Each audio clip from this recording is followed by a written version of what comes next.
Sir Reginald Moriarty was never a household name, but his sudden dismissal by King Charles has exposed a labyrinth of royal infighting few ever imagined. For years, Reginald operated in the shadows, gatekeeping influence and steering internal narratives, until one calculated exclusion of Princess Catherine from a pivotal council meeting shattered his stronghold. The seat left empty and her name wasn't just an oversight, it was a declaration. That act ignited a storm. Prince William's fury, Queen Camilla's alleged maneuverings, and Catherine's poised defiance converged into a moment that redefined power within the palace walls. If you love getting the real story behind the palace walls, don't forget to subscribe to the channel and tap the notification bell so you never miss an update. In Reginald's fall lies a deeper unraveling. His exit didn't end the tension. It unmasked how fragile the monarchy's internal balance truly is. What followed wasn't just a rebalancing of roles, but a quiet revolution. Catherine's rise, supported by voices like Princess and Inzara, signals a deliberate departure from the monarchy's male-dominated machinery. This isn't about one woman gaining visibility. It's about the reshaping of influence, loyalty, and tradition at the highest levels. The monarchy now stands at a junction where every move is both a correction and a confrontation with its own legacy. King Charles just dismissed his most trusted advisor. And no, it wasn't over budget cuts or scandalous tweets. It was because that advisor, Sir Reginald Moriarty, blocked Princess Catherine from attending a private royal council. Not just any council, the council that's been shaping the monarchy's next chapter. And when Catherine's chair was left empty with no explanation but a scheduling conflict, people immediately clocked what was really going on. This wasn't some innocent mix-up. This was a calculated move to sideline one of the most popular and powerful figures in the royal family. And it backfired. Hard. Behind the palace gates, it's not all tiaras and tea. What went down was a full-on internal war, silent power grabs, strategic leaks, emotional outbursts, and a dramatic realignment of influence that left the monarchy visibly shaken. At the center of it all, Catherine, poised, silent, and absolutely not playing by the old rules. If you love getting the real story behind the palace walls, don't forget to subscribe to the channel and tap the notification bell so you never miss an update. Let's back up.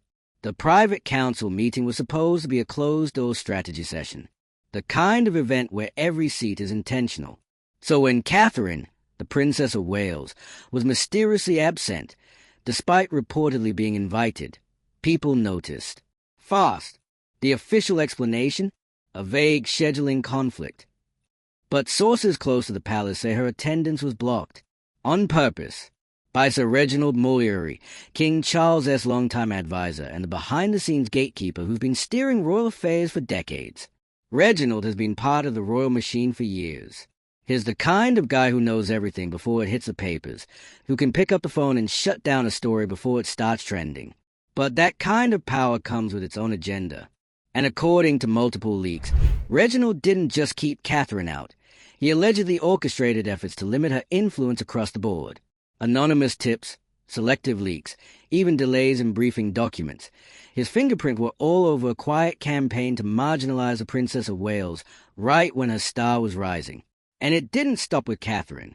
This was about holding the line, about keeping the monarchy steeped in tradition, with decisions made behind closed doors and influence concentrated in the hands of the old guard.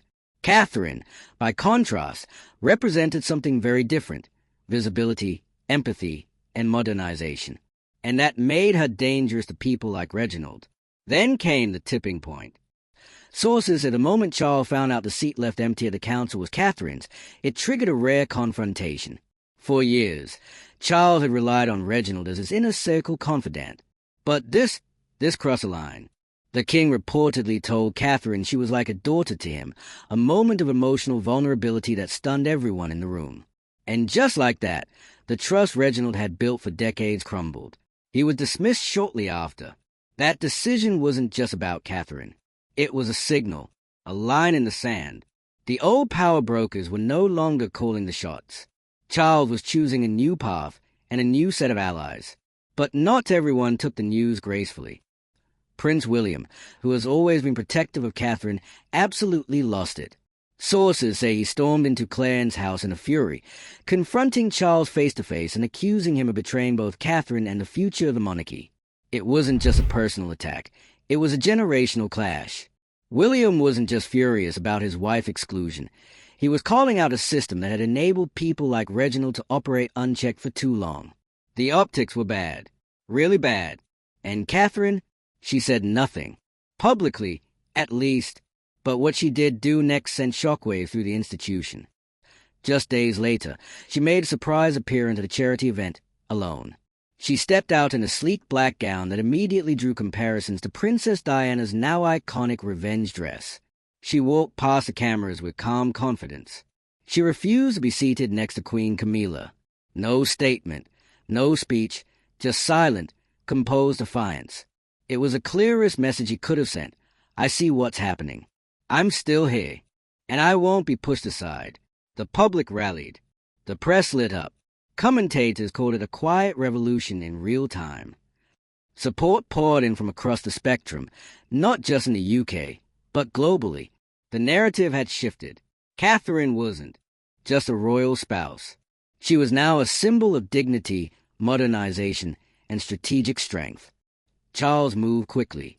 Catherine was invited to take a lead role in upcoming royal briefings, not just as a figurehead, but as a decision-maker. She began working closely with a new advisory team, mostly women. Princess Beatrice, Zara Tindall. A new wave of royal voices began to emerge, sidelining the aging, male-dominated hierarchy that had long dictated palace life.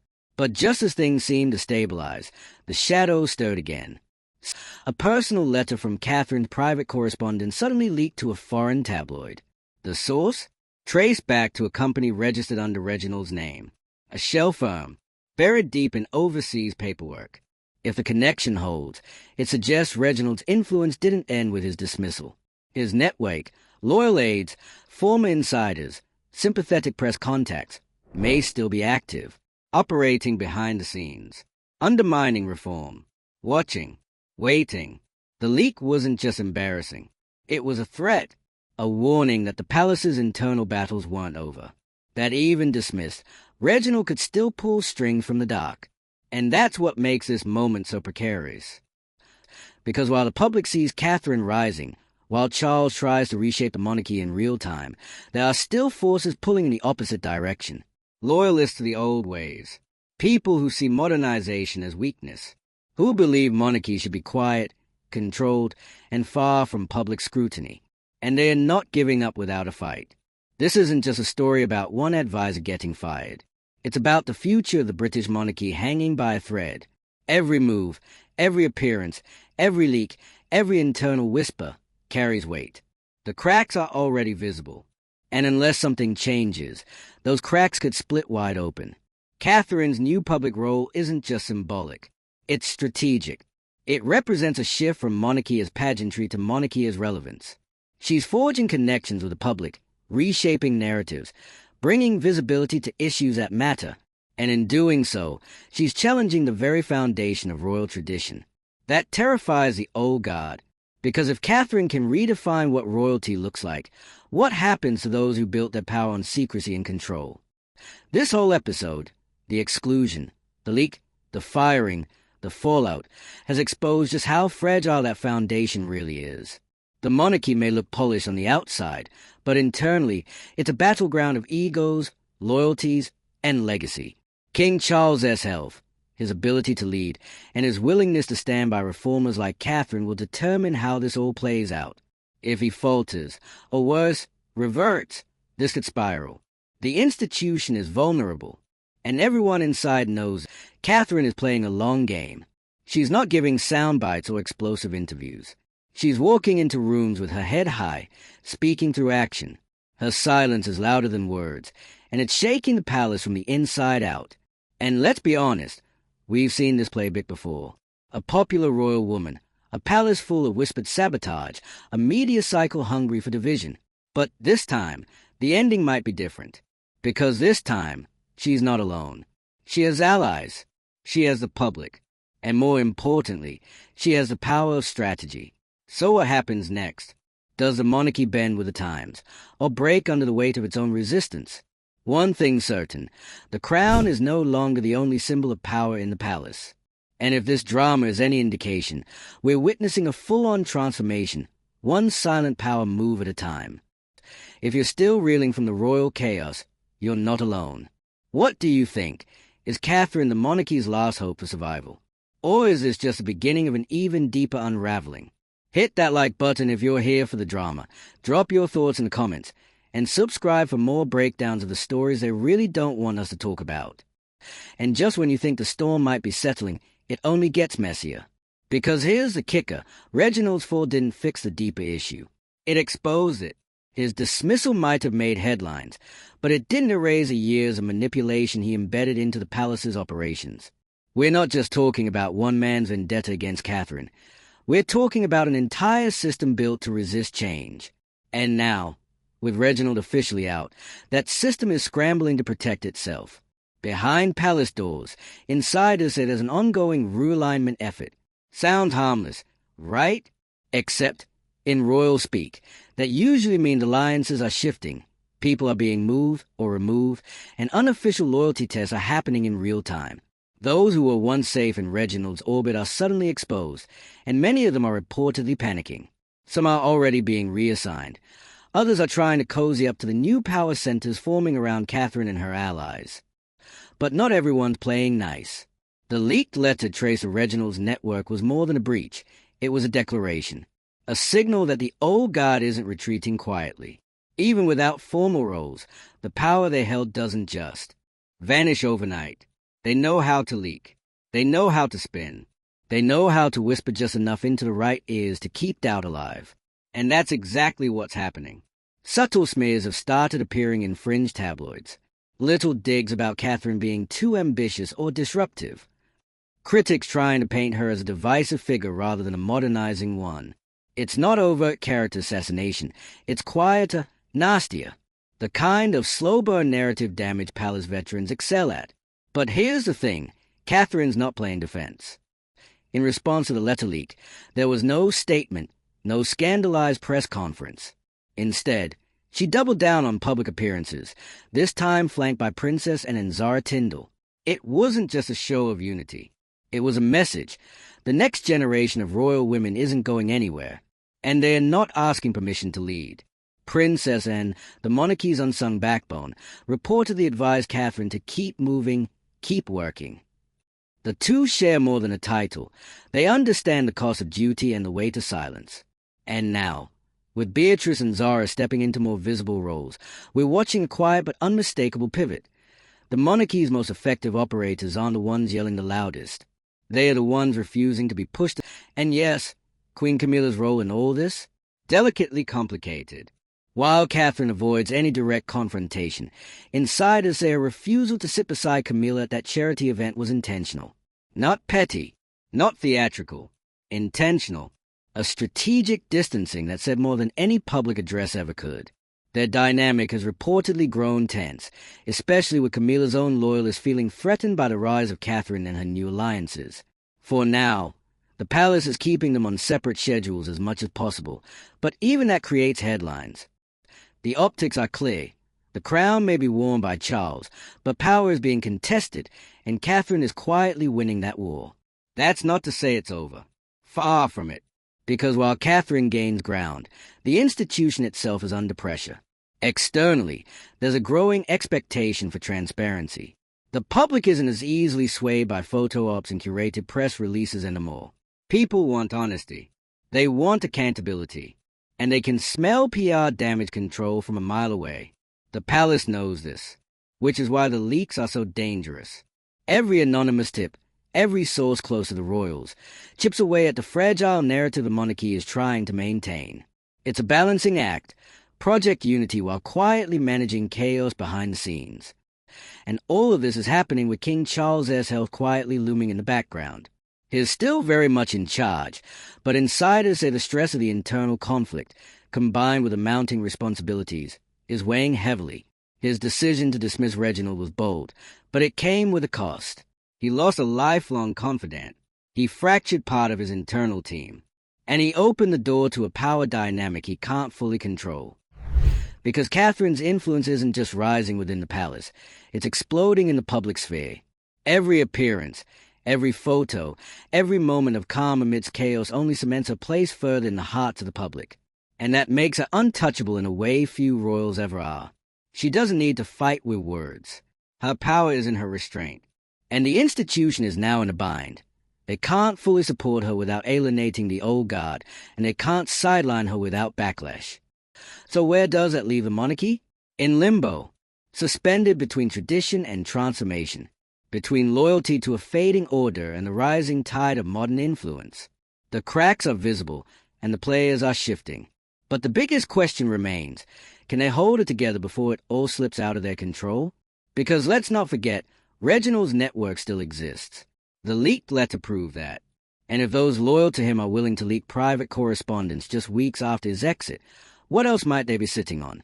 What other documents, texts, or whispers could surface if the palace continues to back Catherine? It's a dangerous game. One misstep, one poorly timed scandal, and the fragile alliance holding the monarchy together could collapse. The trust between generations is already thin. William's confrontation with his father was more than emotional. It was historic. Rarely do we see such open fury between heirs, and it speaks volumes about what's at stake. Because for William, this isn't just about Catherine's treatment. It's about the kind of monarchy he wants to inherit. One that supports its strongest members, or one that sabotages them from within. And if the monarchy want to survive this moment, it'll have to make a choice. Keep protecting relics of the past like Reginald's influence, or fully commit to the future Catherine and her allies are trying to build. The clock is ticking. Every new leak, every sideways glance between Camilla and Catherine, every strategic appearance from an old Beatrice, it all feeds into a larger battle that's no longer private. It's playing out in headlines, on social media, in whispered quotes from palace insiders. The monarchy is being reshaped whether it likes it or not. And Catherine, she's no longer just adapting to that change. She's driving it. So if you're thinking this saga is over because one advisor got the boot, think again. That was just a prologue. The real war is unfolding right now. In rooms with too many secrets, under chandeliers that hide more drama than light. And the people watching, they're not palace staff or royal watchers. They are us. Because whether the royals admit it or not, public perception is power now. And Catherine's got it, which makes her the most dangerous kind of royal, one who understands a game and knows how to win it without even raising her voice. And just when it feels like the royal family might be regaining its footing, another tremor rumbles beneath the surface. Because what we're really seeing isn't just drama. It's a slow unspooling of a system that's struggling to keep its mask on. The monarchy has always depended on control. Control over access, over optics, over narrative. But in this new era of non-stop exposure and constant commentary, the palace doesn't move in secret anymore.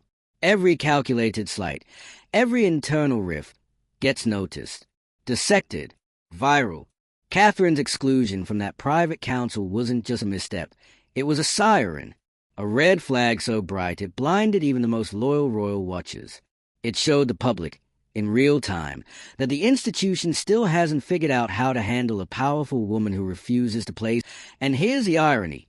The very thing the old guard feared, Catherine becoming too influential, is now the only thing keeping the monarchy remotely relatable. People aren't looking to Charles for emotional resonance. They are not waiting for Camilla to deliver a message of unity. They are watching Catherine, every move, every silence, every sidestep from the drama, and seeing something they can connect with. She's not perfect. She's not loud. She's not a disruptor in the way some might expect. But she's deliberate. And that deliberateness is more threatening than any outburst. When she stood alone at that charity event, when she walked in without William, when she refused a seat beside Camilla, that was a masterclass in modern royal communication. No press release needed. Just posture, poise, and presence. It echoed louder than any tabloid headline ever could. But this isn't just about Catherine's image. It's about survival. Because for all the reverence surrounding the crown, the monarchy is an institution. An institution survived by evolving. What we're watching now is a forced evolution, spurred not by choice, but by pressure. Catherine's ascent isn't just a personal victory. It's a symptom of a much bigger reckoning. And let's not forget the wild card in all this, Reginald's network. Dismissed doesn't mean dismantled. The man had decades to embed himself into every crevice of palace operations. He knew where the bodies were metaphorically buried. And that leaked letter? That wasn't just a petty revenge move. It was a warning shot. A reminder that the old guard might be quiet, but they are not gone. What makes this dangerous isn't just the information they might have, it's the timing. Strategic leaks, subtle media campaigns, nudges from sources close to the matter. This is classic palace warfare. Undermine from the shadows, deny everything, and let the public draw their own conclusions. It's messy, it's outdated, but it works, unless someone refuses to play along. Which brings us right back to Catherine. She's not feeding the press. She's not firing back. She's building something stronger, credibility, integrity, and most of all, consistency. You can't fake that. And now, whether the palace likes it or not, she's become a stabilizing force. One the public trusts more than almost anyone else inside that palace. That's why this moment matters. Because what's happening behind those royal curtains isn't just petty infighting or family drama. It's a test. A test of what kind of monarchy this will be in the next decade. Will it be one that clings to secrecy and shadows, or one that embraces a kind of transparency and emotional intelligence Catherine embodies? Right now, it's not clear who's winning. But one thing is certain. Catherine is no longer waiting to be invited in. She's already stepped into the room. And the monarchy? It's scrambling to catch up. So, if you're still watching this royal roller coaster unfold, hit that like button. Drop a comment below. Do you think this palace drama is exposing more than they intended? And if you're just as obsessed with the silent war playing out in plain sight, make sure you're subscribed. Because this story, it's far from over.